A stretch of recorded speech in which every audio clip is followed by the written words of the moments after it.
কেউ ছিলেন বামে তো কেউ আবার কংগ্রেসে। তারা সকলে একসঙ্গে যোগ দিলেন তৃণমূলে। রাজ্যে লোকসভা ভোটে একেবারে মুখ থুবড়ে পড়েছে বঙ্গ বিজেপি। তৃণমূলের কাছে একেবারে গোহারা হাঁটতে হয়েছে তাদের। আর এই অবস্থায় বড়সড় চমক দেখা গেল। মুর্শিদাবাদের ডোমকলে বাম এবং কংগ্রেস শিবিরে ভাঙন ধরালো রাজ্যের শাসক দল। আর তার জেরে তৃণমূলের শক্তি ক্রমাগত বেড়েই চলেছে। মমতার আঁচলে আশ্রয় নেওয়া বাম কংগ্রেস কর্মীরা চলে আসায় চাপে পড়েছে পদ্ম শিবির। এই রকম যদি চলতে থাকে তাহলে ২৬-এর বিধানসভা ভোটের আগে যে বিরোধীদের অবস্থা আরো শোচনীয় হবে তা বলার অপেক্ষা রাখে না।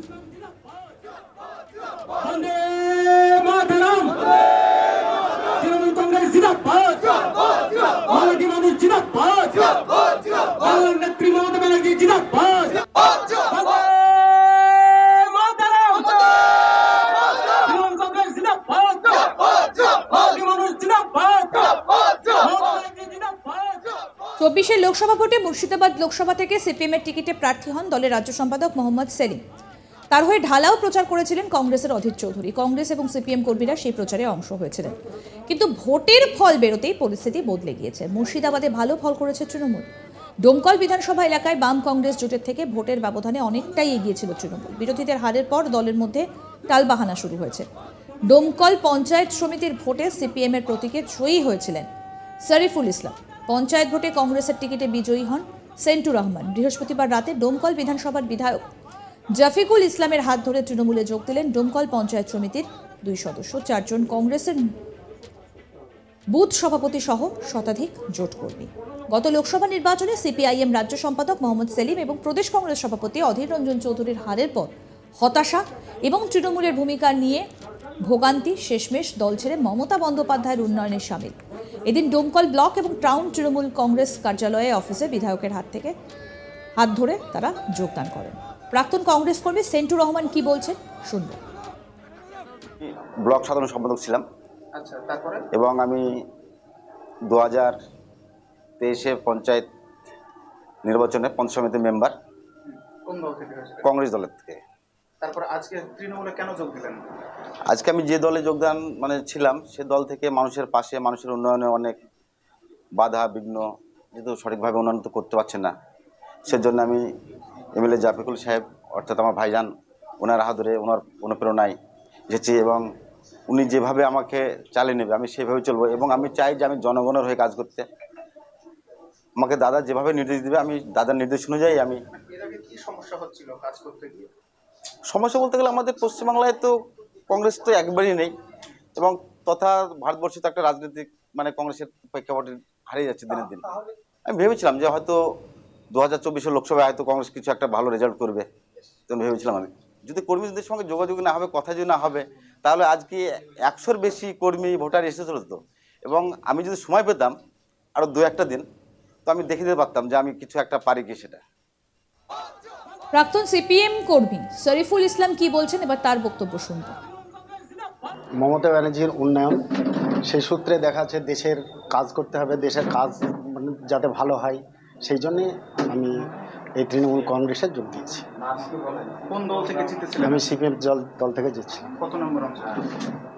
8 নম্বর রায়পুর অঞ্চল, 21 নম্বর পিএস। এমনি কি কোনো ভয় ভীতি কিংবা কোনো না না না না না না কোনো রকম না, কোনোভাবেই না। কারণ আমার বন্ধু জাফিকুল ইসলাম মহাশয় ওনার সহযোগিতায় এবং উনি আমার খুব কাছের বন্ধু, সেই সূত্রে দেখা যাচ্ছে আমি তৃণমূল কংগ্রেসের কারণেই কি দল পরিবর্তন? না না না, কারণ মমতা ব্যানার্জির উন্নয়নের কারণেই আমি কিন্তু এই নির্বাচন। আপনি তো জয়ী হওয়ার অনেকদিন পরে যোগদান কেন?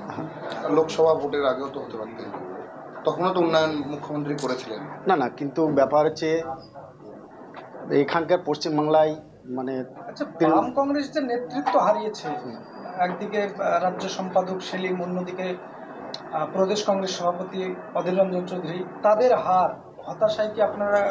না না, তার মানে মুখ্যমন্ত্রীর উন্নয়ন দেখেই আমি।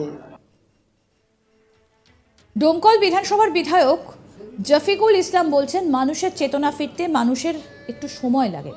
এখানে অন্যান্য দলের যারা নেতৃত্বে ছিল তারা মানুষের পাশে থাকার কিছু পাচ্ছিল না, কোনো কাজ করারও সুযোগ পাচ্ছিল না, যার জন্য তারা দল বদল করে মানুষের পাশে থাকার জন্য সিদ্ধান্ত নিয়েছিল। 13 নম্বর অঞ্চলে কংগ্রেসের 90 থেকে 95% কর্মী যোগ দিল। এই লড়াইকে আমি সাপোর্ট করি না। নির্বাচনে লড়াই হয় না, মানুষ ভোট দেয়। তৃণমূল বিধায়ক জাফিকুল ইসলাম কি বলছেন, শুনবো তার কথা। এটা মানুষের চেতনা ফিরতে কখনো একটু সময় লাগে। আমাদের ডোমকল ব্লক থেকে বা পিএস থেকে সব থেকে দূরবর্তী অঞ্চল এটি। তো এখানে যারা নেতৃত্ব ছিল তারা যে দলে ছিল সেখান থেকে আমাদের তৃণমূল যেভাবে সাংগঠনিকভাবে মানুষের পাশে থাকে, প্রশাসনিকভাবে আমরা যেভাবে মানুষের পাশে থাকি, সেই পাশে থাকার ওরা পাশাপাশি কিছু পাচ্ছিল না। ওরা একটা স্পষ্ট কম্পেয়ার করতে পারছিল যে তৃণমূলের পঞ্চায়েতগুলোতে এত দ্রুত গতিতে কাজ হচ্ছে, কিন্তু ওদের এই অঞ্চলে সেইভাবে কাজ করার মতো ওদের সুযোগ ছিল না। মমতা ব্যানার্জির সার্বিক যে বাংলা জুড়ে উন্নয়ন, তার যে আদর্শ, সেটা তাদেরকে অনুপ্রাণিত করেছে। আর যার জন্যই ওরা এই দলবদল করে মানুষের পাশে থাকবার জন্যই সিদ্ধান্ত নিয়েছিল। এবং এটা আমি জেলা পার্টির সঙ্গে কথা বলে, রাজ্য নেতৃত্বের কয়েকজনের সঙ্গে কথা বলেছি, বলে আজকে তাদের যোগদান করালাম।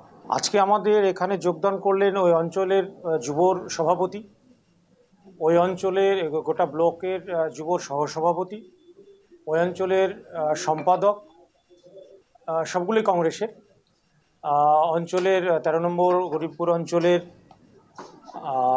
পঞ্চায়েত সমিতি সদস্য, 8 নম্বর রায়পুর 21 নম্বর যে আমাদের পঞ্চায়েত সমিতির সিট আছে তার যে নির্বাচিত সদস্য, এটা সিপিএম থেকে, সকলেই বিশেষ করে 13 নম্বর অঞ্চলে কংগ্রেসের সাংগঠনিক প্রায় 90-95% আজকে যোগদান করল। এই লড়াই শব্দটা এক হিসাবে আমি সাপোর্ট করি না। পঞ্চায়েত সমিতি, জেলা পরিষদ, পৌরসভা, এগুলো হচ্ছে মানুষের কল্যাণমূলক কাজ করবার জন্য। এখানে লড়াই কেন হবে? ওরা তো কাজ করতে এসেছে। নির্বাচনে লড়াই হয় না তো, জনগণকে মৌলিক অধিকার প্রয়োগ করে, ওরা সরাসরি ভোট দেয়। ভোট দিয়ে নির্বাচিত করেছে, কিন্তু যারা নির্বাচিত হয়েছে তারা কাজ করার সুযোগ পাচ্ছিল না। এক সদস্য বলছিলেন যে আমরা শ্বাসরুদ্ধ হয়ে গেছিলাম, অক্সিজেন পাচ্ছিলাম না।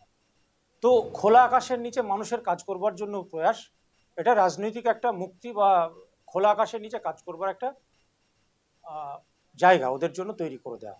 মানে রাত শেষে একটা গল্প হতে হয়, শরীফুল এবং ভাইসেন্টো সামনে এসে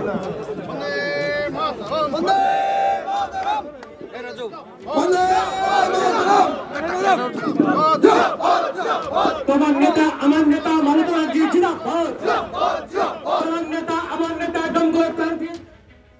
আরও আপডেট পেতে দেখতে থাকুন আজ তাক বাংলার ইউটিউব চ্যানেল, সাবস্ক্রাইব করুন।